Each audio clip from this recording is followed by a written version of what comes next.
Hi అండి, ఎలా ఉన్నారు? బాగున్నారా? ఇవాళ రెసిపీ వచ్చేసి హెల్దీ దోశ కొబ్బరి చట్నీ. చాలా చాలా బాగుంటుంది. ఈ హెల్దీ దోశకి ఏమేమి కావాలో ఒకసారి చూద్దాం. నేను 1 కప్పు జొన్నలు, 1 కప్పు రైసు, 1 కప్పు మినపగుండ్లు, 1/2 కప్పు రాగులు, పసనపప్పు, మెంతులు తీసుకున్నా. ఇప్పుడు ఒక గిన్నె తీసేసుకొని దాంట్లో 1 కప్పు రైసు, 1 కప్పు మినపగుండ్లు, 1 కప్పు జొన్నలు, 1/2 కప్పు రాగులు,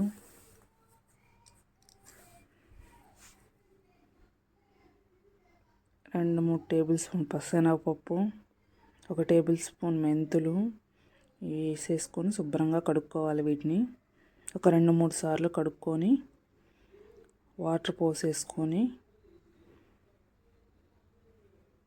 పక్కన పెట్టుకుందాం.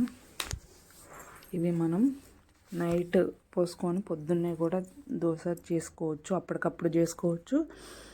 పొద్దున పోసుకొని నైట్ పట్టుకొని పొద్దున్నే కూడా చేసుకోవచ్చు. కొంచెం పులవనియొచ్చు. ఈ పిండిని కొంచెం పులవనిస్తే టేస్ట్ ఉంటాయి దోశలు. చూడండి, ఇవాళ ఇది ఇట్లా నైట్ అంతా పెట్టేసుకొని పక్కకు పెట్టుకోవచ్చు. నేను పొద్దున చేశాను. పొద్దున చేసి సాయంత్రం నైట్ పట్టేసా. నైట్ మొత్తం బయట పెట్టేసిన. చూడండి, మళ్ళీ ఒకసారి 2 సార్లు, ఒకటికి 2 సార్లు శుభ్రంగా కడుక్కొని ఇప్పుడు మెత్తగా మిక్సీలో పట్టేసుకుందాం. ఇవి పట్టుకునే ముందులో కొంచెం అటుకులు వేసుకోవాలి. చాలా బాగుంటాయి, క్రిస్పీగా కలర్ వస్తాయి బాగా దోశలు. ఇప్పుడు ఇవి మిక్సీ జార్ తీసుకొని ఇవి వేసుకొని కొంచెం వాటర్ పోసుకొని మెత్తగా పట్టుకోవాలి.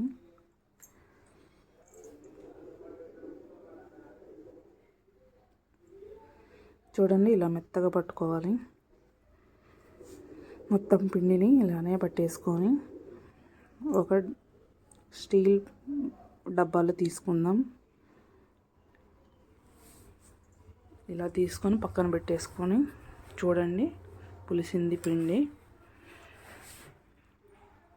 ఎక్కువ పులవనీయకపోయినా ఒక 2-3 గంటలన్నా బయట పెడితే చాలా బాగా వస్తాయి దోశలు. ఇది పక్కన పెట్టేసుకొని ఇప్పుడు ఒక మిక్సీ జార్ తీసుకొని కొబ్బరి చట్నీకి ఏమేం కావాలో చూద్దాం. 1 కప్పు నిండా కొబ్బరి ముక్కలు, ఒక 4-5 పచ్చిమిర్చి, 1/2 కప్పు పల్లీలు, ఒక 2 టేబుల్ స్పూన్ పుట్నాల పప్పు, కొంచెం జీలకర్ర, కొంచెం సాల్ట్ తగినంత సాల్ట్ తీసుకొని మిక్సీ పట్టేసుకుందాం. కొంచెం వాటర్ పోసుకొని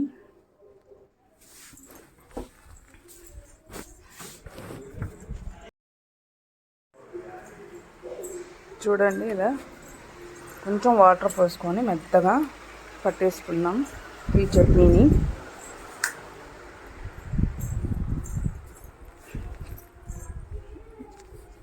చూడండి, ఇలా మెత్తగా పట్టేసుకోవాలి. కొబ్బరి చట్నీ చాలా టేస్టీగా ఉంటుంది, చాలా హెల్దీ. అన్నీ పచ్చివే పట్టేసుకోవచ్చు. ఇప్పుడు మనం తాలింపు పెట్టేసుకుందాం. ఒక చిన్న బాండీ పెట్టేసుకొని స్టవ్ వెలిగించేసి 2 టేబుల్ స్పూన్ ఆయిల్ తీసుకొని అది కొంచెం హీట్ అవ్వాలి.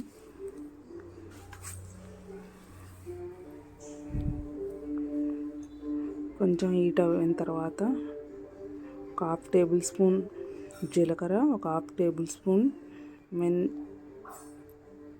ఆవాలు, ఒక 2 ఎండుమిర్చి, కొంచెం కరివేపాకు వేసి కొంచెం వేపిన తర్వాత ఇలా వేగాలి. ఇలా వేగిన తర్వాత మనం మిక్సీ పట్టేసుకున్న కొబ్బరి చట్నీలోకి వేసేసుకుందాం. ఇది చట్నీ చాలా టేస్టీగా ఉంటుంది. ఇలా ట్రై చేయండి ఒక్కసారి.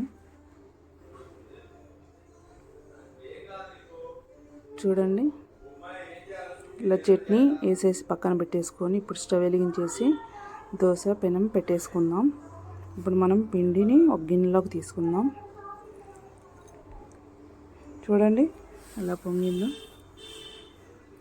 ఈ దోశను మనం అప్పటికప్పుడు కూడా వేసుకోవచ్చు, చాలా టేస్టీగా ఉంటాయి. Healthy recipe. ఇప్పుడు ఒక గిన్నెలోకి తీసేసుకొని దీంట్లో కొంచెం సాల్ట్, కొంచెం వాటర్ వేసేసుకొని ఒకసారి గరిటె పెట్టి తిప్పేద్దాం. మనకి ఎంత కావాలి వాటర్ అనేది చూసుకొని పోసుకోండి.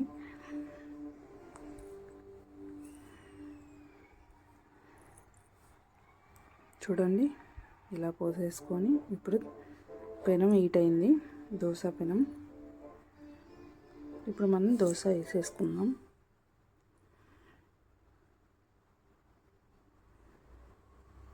ఇలా దోశ వేసేసుకొని తిప్పుకోండి పలుసుగా. చాలా చాలా బాగా వస్తాయి ఈ దోశలు. ఇలా ఒక్కసారి ట్రై చేయండి.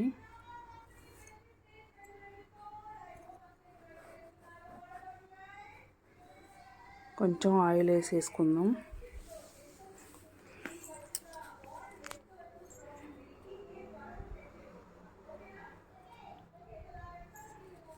మనం పచ్చిశనగపప్పు